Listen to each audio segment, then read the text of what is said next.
Kita bersuka cita sekarang ini karena kita telah berada di perayaan minggu-minggu Advent. Karena itu kita akan membaca Alkitab dan merenungkannya. Namun sebelumnya mari kita berdoa. Kami bersyukur kepadamu ya Tuhan, Allah yang kami sembah di dalam Yesus Kristus. Dikala kami berada pada perayaan Minggu Advent, saat ini akan membaca Alkitab dan merenungkannya.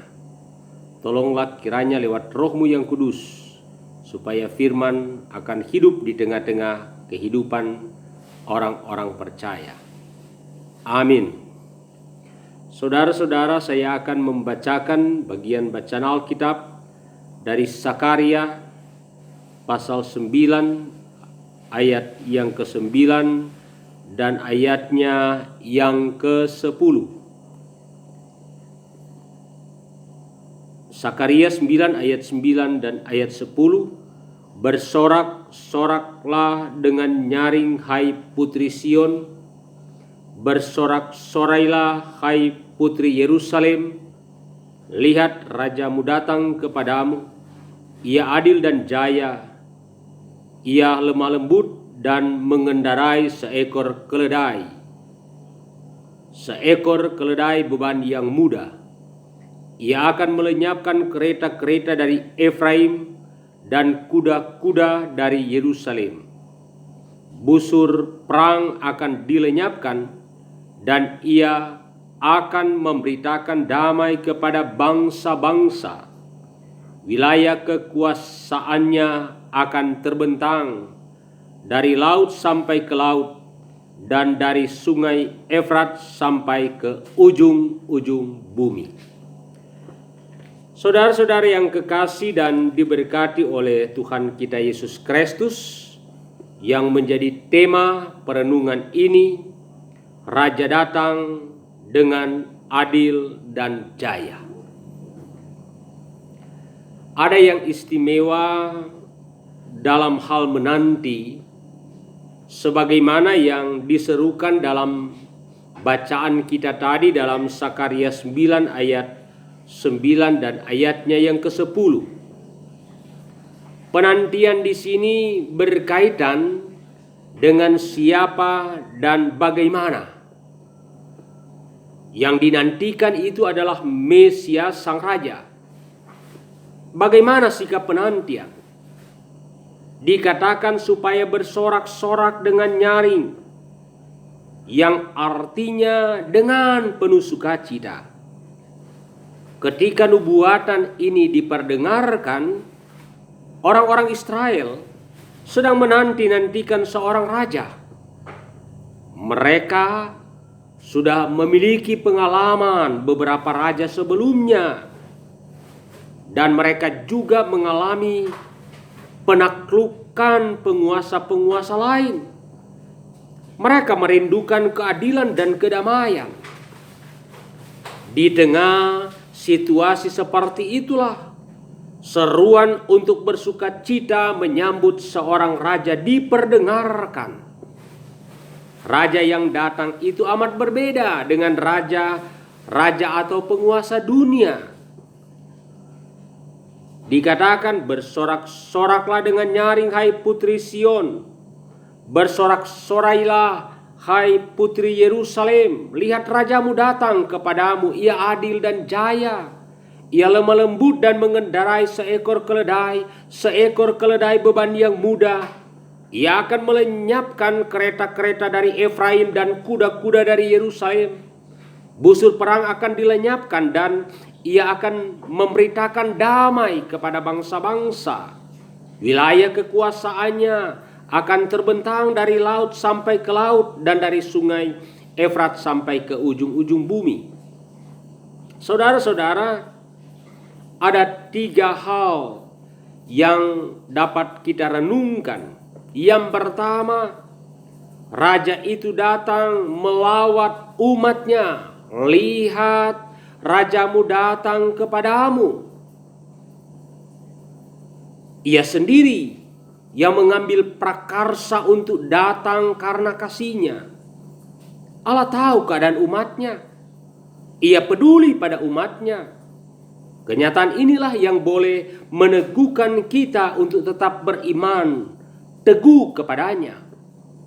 Perlu kita resapi dan juga kita hayati dalam hati bahwa Tuhan mengetahui setiap kehidupan kita, khususnya keadaan kita yang juga tidak lepas dari kuasa maut karena dosa-dosa kita.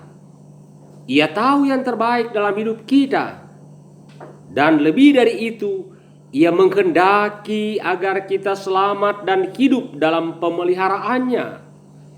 Itu sebabnya tidak ada kata putus asa dalam kamus orang percaya kepada Tuhan. Tuhan memberi kesempatan kepada kita bersuka cita meskipun pergumulan, penderitaan terkadang menghadang kehidupan kita. Yang kedua, Raja yang akan datang itu adalah adil dan jaya, lemah lembut, sempurna. Semuanya ini merupakan kebutuhan umat manusia dari dulu hingga hari ini, yang hanya dapat diberikan oleh Tuhan dengan sempurna. Ia adalah adil, memberikan yang terbaik untuk umat manusia. Kualitas seperti itulah yang semestinya dimiliki oleh seorang raja, bukan memberatkan atau menuntut di luar kemampuan orang lain. Raja itu jaya atau menyelamatkan, bukan mencelakakan. Kita tahu bahwa Yesus memberikan dirinya menjadi korban untuk menyelamatkan umat manusia. Berbeda dengan penguasa dunia yang dengan mudah mengorbankan orang lain untuk menyelamatkan dirinya. Raja itu juga lemah lembut, sesuatu yang bertolak belakang dengan keangkuhan manusia. Raja atau penguasa dunia dan para pengagumnya menghendaki wibawa yang identik dengan ditakuti. Berbeda dengan sang raja itu yang lemah lembut.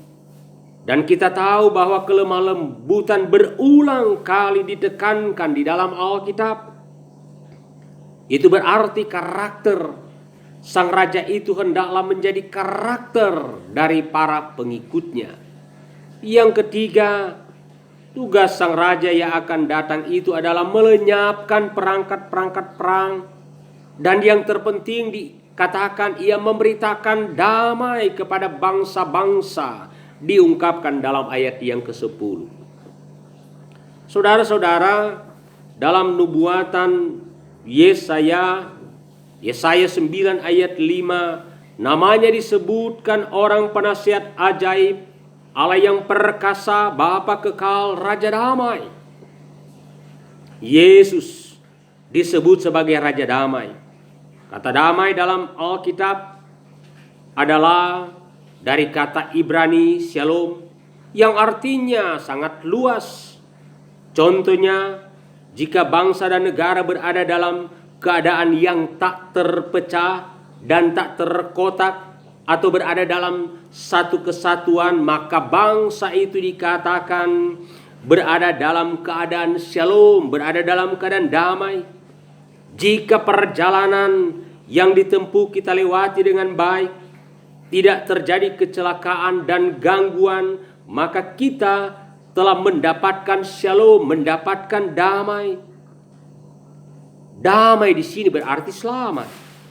Jika panen berhasil dan tiap orang tercukupi kebutuhan hidupnya, maka disebutkan rakyat hidup dalam keadaan shalom, dalam keadaan damai. Di sini damai berarti sejahtera, makmur, berkat. Jika dua orang atau dua kelompok berdamai kembali setelah hubungannya terputus, maka antara kedua orang itu atau kelompok itu terdapat damai, terdapat shalom. Damai di sini berarti keselarasan. Demikianlah damai atau shalom mengandung arti yang luas. Sebab setiap kali Alkitab berkata tentang damai, maka yang dimaksudkan adalah selamat, sejahtera, makmur, berkat, keselarasan, bahagia, sehat, tertib, semua berada dan berfungsi sebagaimana seharusnya. Saudara-saudara, pada kelahirannya, malaikat mengatakan dalam Lukas 2 ayat 14, damai sejahtera di antara manusia. Dengan kelahiran Yesus, maka dimulailah suatu zaman baru di mana Allah bersedia memulihkan kembali hubungan dengan manusia. Kita juga dapat melihat pengajaran dan pelayanan Yesus benar-benar menekankan tentang damai. Puncaknya, Ia mati di kayu salib untuk mendamaikan kita orang-orang berdosa dengan Allah. Damai itu juga yang Ia kehendaki diwujudkan oleh para pengikutnya dalam kehidupan di dunia ini. Ia berfirman, berbahagialah orang yang membawa damai, karena mereka akan disebut sebagai anak-anak Allah. Dalam Matius 5 ayatnya yang ke-9. Dalam hal ini tugas kita adalah membawa damai. Damai sejahtera tidak turun dari langit dengan sendirinya. Damai harus diusahakan. Kita diutus membawa damai. Artinya kita harus terlebih dahulu memiliki damai itu sebelum membawa damai kepada orang lain. Itulah yang menjadi tugas gereja, tugas orang-orang percaya yang diberikan Allah kepada gereja, kepada kita melalui kelahirannya, melalui karya-karyanya, bahkan juga melalui kematiannya. Tuhan Yesus kiranya memberkati kita.